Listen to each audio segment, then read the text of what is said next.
Electoral Commission to defend election results. Director General of Securities and Exchange Commission says shift towards sustainable finance redefines investment decisions. On the foreign scene, Ivory Coast, Otera 6-foot term on economic record. And in sports, Flamingos suffer second straight defeat at Under-17 Women's World Cup. Details of these and other stories coming up in a moment. I am OFFONISEABASI Johnson.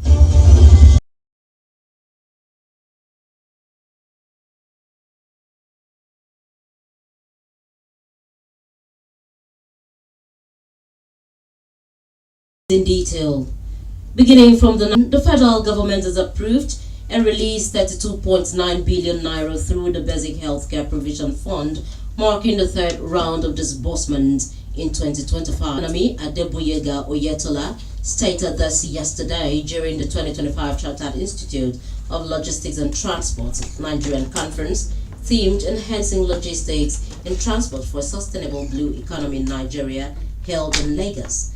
Represented by the Managing Director of the Nigerian Port Authority, Dr. Abubakar Dantoso, the minister said the ongoing port modernization drive is aimed at upgrading infrastructure, improving cargo handling efficiency, and expanding capacity to meet global standards. Oyetola explained that the initiatives reflect the administration's determination to boost logistics performance and competitiveness within the marine and transport sectors, positioning Nigeria as a preferred hub for maritime trade and investment.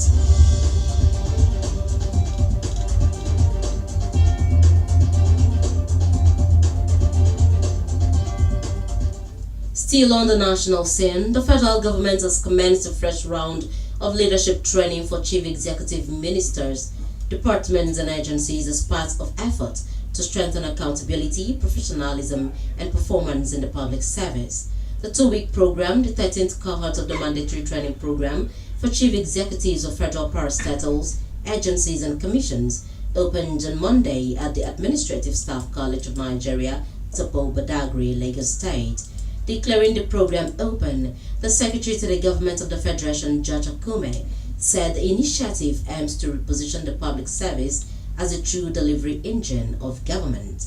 Akume, represented by Professor Simon Akaya of the University of Men's, ultimately depends on the strength and integrity of the civil service. He assured that his office would continue to collaborate with the Office of the Head of the Civil Service of the Federation to strengthen institutional performance and reward accountability.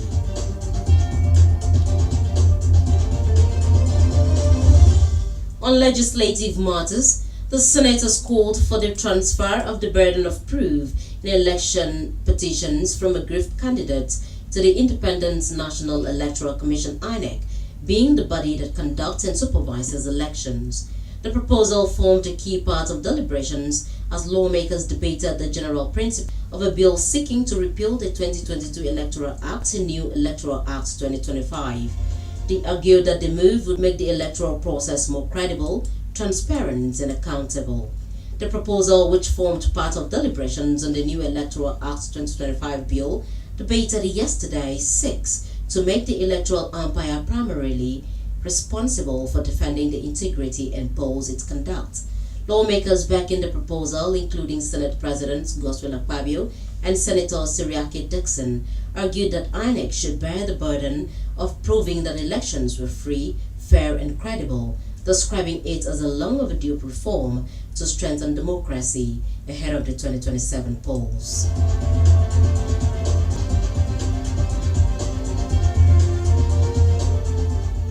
Still on legislative matters, the House of Representatives has tasked the federal government with the need to rehabilitate, expand and complete the Bida, Ajalapai, Lambata and Dika Road in Niger State. The call was sequel to the adoption of the motion by Representative Saidu Abdullahi at plenary yesterday in Abuja, stating that the recent tanker explosion at Essa village in Kacha local government area of Niger State tragically claimed about 30 lives and left at least 40 others injured.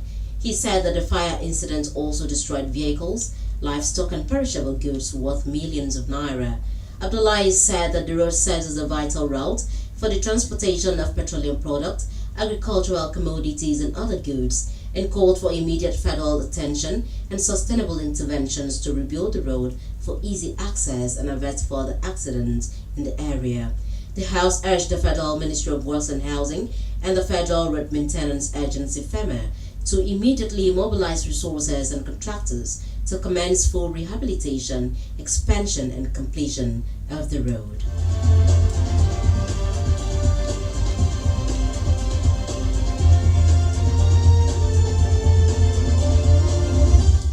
Away from that, the Director General of the Securities and Exchange Commission (SEC), Dr. Ememotimi Agama, says that the global shift towards sustainable finance is redefining investment decisions, corporate governance, and risk management. He stated that Nigeria's capital markets must adapt to remain competitive and relevant. Speaking at the 2025 annual conference of the Chartered Institute of Stockbrokers in Abuja, Dr. described sustainability as a global imperative that goes beyond technology and ethics, noting that environmental, social, and governance (ESG) considerations are now shaping responsible investment in capital allocations across the world. He stressed that stockbrokers and other market operators have a critical role to play by promoting sustainable investment products, advising issuers on ESG disclosures, and guiding investors towards responsible assets. He commended the resilience and professionalism of market operators despite challenging conditions, saying it reflects the enduring strength of the Nigerian capital market and its potential to transform the nation's economic landscape.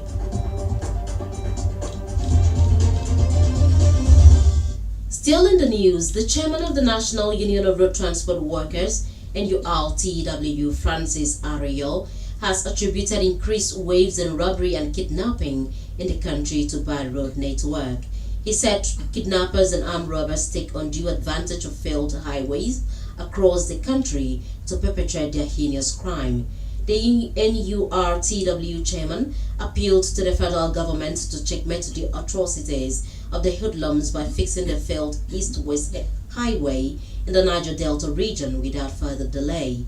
He however commended the governor of Delta State, Honorable Sharif Oborevori, for his intervention as manifested in the flagging of the construction of the dilapidated Warri Sapele Benin Road.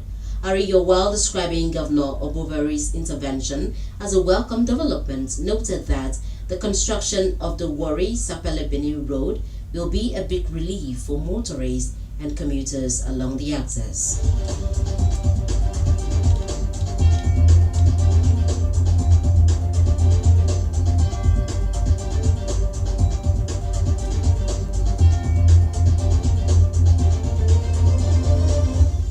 You're listening to Global News on Memories 96.5 FM. We bring you more reports after the break. Please stay with us.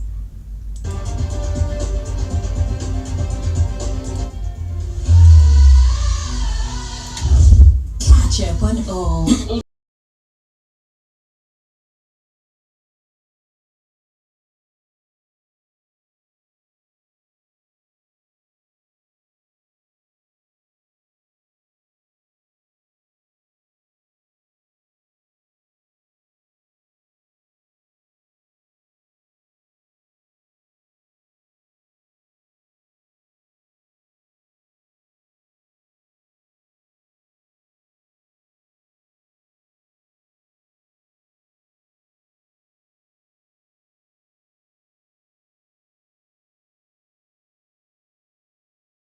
Welcome back and thank you for staying tuned to Global News on Memories 96.5 FM. And now to the rest of the news.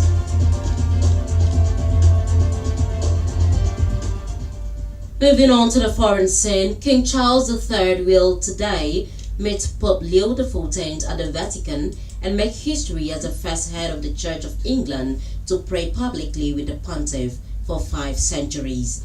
The 76-year-old monarch, who is the Supreme Governor of the Church of England, arrived in Rome with his wife Queen Camilla yesterday for what Buckingham Palace described as a historic state visit. It will be Charles' first meeting with Leo since the United States-born Pope took over as head of the world's 1.4 billion Catholics in May, following the death of Pope Francis.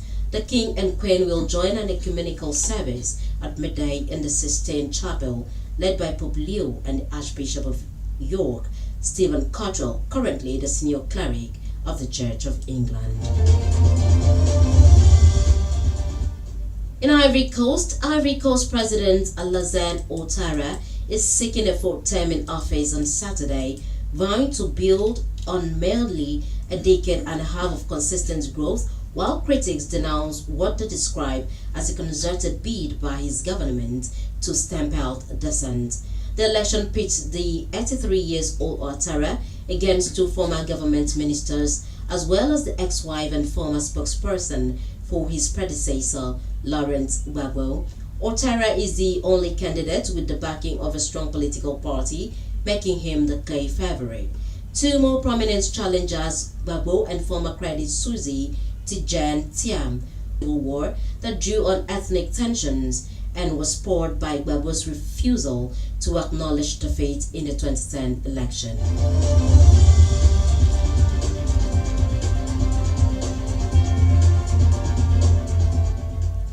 Moving on to sports, Nigeria's under-17 women's national team, the Flamingos, fell to their second consecutive defeat at the 2025 FIFA Under-17 Women's World Cup, following a narrow 1-0 loss to France on Wednesday in Morocco.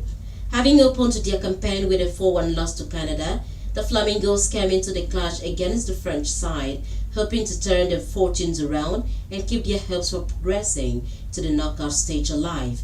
The defeat leaves Nigeria rooted to the bottom of the Group D with 0 points from 2 matches and a -5 goal difference. Despite the back-to-back losses, the Flamingos still have a mathematical chance of advancing to the round of 16, as the 4 best third-placed teams from the group stage will still progress. That's global news on Memories 96.5 FM, but before we go,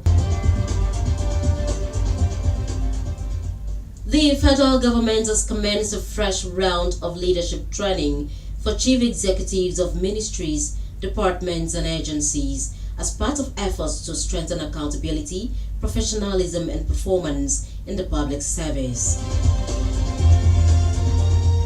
The senators called for the transfer of the burden of proof in election petitions from aggrieved candidates to the Independent National Electoral Commission, being the body that conducts and supervises elections. The Director General of the Securities and Exchange Commission, SEC, Dr. Emomotimi Agama, says that a global shift towards sustainable finance is redefining investments, decisions, corporate governance, and risk management. On the foreign scene, we reported that Ivory Coast President Alassane Ouattara is seeking a fourth term on Saturday, vying to build on nearly a decade and a half of consistent growth, while critics denounce what they describe as a concerted bid by his government to stamp out dissent. And in sport, we told you that Nigeria's under-17 women's national team, the Flamingos, fell to their second consecutive defeat at the 2025 FIFA Under-17 Women's World Cup, following a narrow 1-0 loss to France on Wednesday in Morocco. The news this afternoon was edited by Mfonobong Ekot and assisted by the production team. For views regarding our news or coverage of your newsworthy event, you can reach us on email newsroom@memoriesmediang.com or call our newsroom hotline on 0909 000 0581. You can also follow us on Facebook at Memories 965 FM and listen to us from anywhere in the world on Radio Garden at Memories 96.5 FM. Log on to our website at www.memoriesmediang.com. And now let's take you down memory lane.